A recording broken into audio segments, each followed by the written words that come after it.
day to all you fans out there. I'm here in Makati and I'm with the CEO of Bloodline Inc., the man, the boss. I'm talking about Sir Mark August Worchell. Hi, sir. Hi, how are you? Welcome to Vampire TV.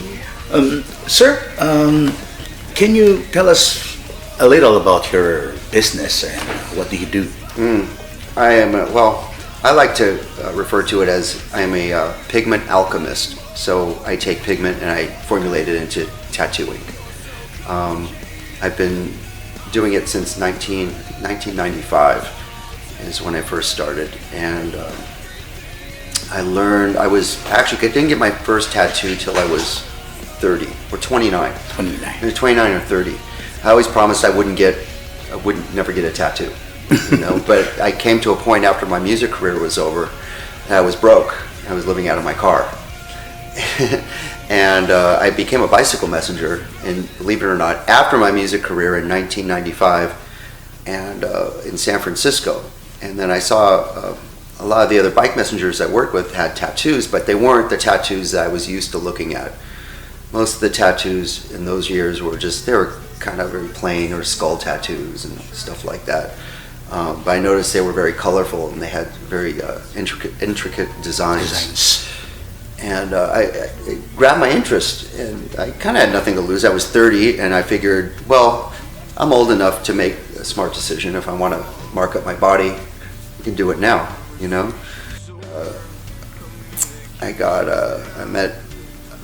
was at Lyle Tuttle Shop first, and then he signed that for me. And then I discovered Ed Hardy's Tattoo City. I'm sure you guys all know who Ed Hardy is. He's not really known for clothes. He's actually an iconic tattoo artist, and there's a story behind that as well. But I was getting this arm sleeved, I think in 1995, by a guy named Nala Smith, and we became friends and we were playing music together.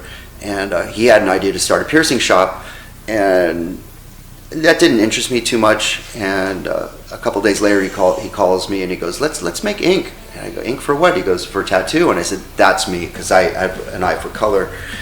And I borrowed $3,000 US, which is about 150,000 pesos, and ordered a bunch of powder from National Supply. And I didn't know what I was doing. Nala knew how to do it, and so we bought blenders and everything like that. And we mixed our first batch of ink in his girlfriend's house. And right after that, they kicked us out of there, and he quit. After I put this investment together, he quit right away, and I was stuck with 100 bottles of ink. I didn't know what to do with it. I really didn't even know how to mix it. I was assisting him, but I didn't know anything. So I went down to Los Angeles, and he goes, "Oh, you'll sell it. Just go down there and give him some story that you're some old, sailor, whoever, Sailor Mark or whatever, and you'll sell it." I went down to LA that weekend. I sold it all in 2 days, which was just incredible. Nobody knew me, and I sold that. I made all this profit. I'm like, this would be a great business.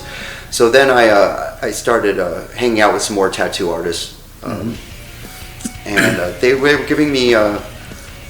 Some of them gave me lessons. Some of them gave me hints. They gave me advice on how to actually mix and find the best powders and where to order the powders directly. Not from tattoo companies, and it was hard at the beginning. It was. I didn't say I got in trouble, but there was a lot of people. Like there was jealous people today when you open new tattoo shops, because the industry was so small. There was like 5 ink companies when I started, maybe 4 or 5, 6. It wasn't way back. It's only 25 years, but they didn't want me to do it because I wasn't a tattoo artist. But they were like, "You can't mix color. You don't tattoo. You can't mix color. That's only really for tattoo artists to do." And I said, "Well, fuck you. I'm going to do it anyways. You can stop me. I came from nothing, so I'm going to do it anyways." But a lot of big names gave me a hard time. But I got through it like anything else. You just ignore them and you do what you do. But it was a long learning process before I started making the dispersion inks. But just to go back really quick, most of the ink makers today do not tattoo. The only ones that I know that are actual tattoo artists would be Mario Barth, the guy who owns Eternal Tramp, Terry. He's been tattooing for, I don't know, 40 years or whatever. Those are the only big ones that I know about. Maybe some of the new companies, they have their tattoo artists, but most of them aren't. The guys who own Fusion are not tattoo artists. Tommy's not a tattoo artist, although Tommy from Starbright is not a tattoo artist, although his father was. Tommy Sr. was an artist. Dynamic was Tats Taylor. His son sold it, I guess, to a Chinese company who wasn't a tattoo artist. A lot of them aren't. So saying that you have to be a tattoo artist to be in the business is just anybody in that boat. I wouldn't worry about it. But moving on about my business. Fast forward to 2006. I was asked by Chris Garber to make ink for the first tattoo show, which was Miami Ink. Yes. Chris was a friend of mine through a guy named Clay Decker. Clay Decker did some work on me, famous artist, musician.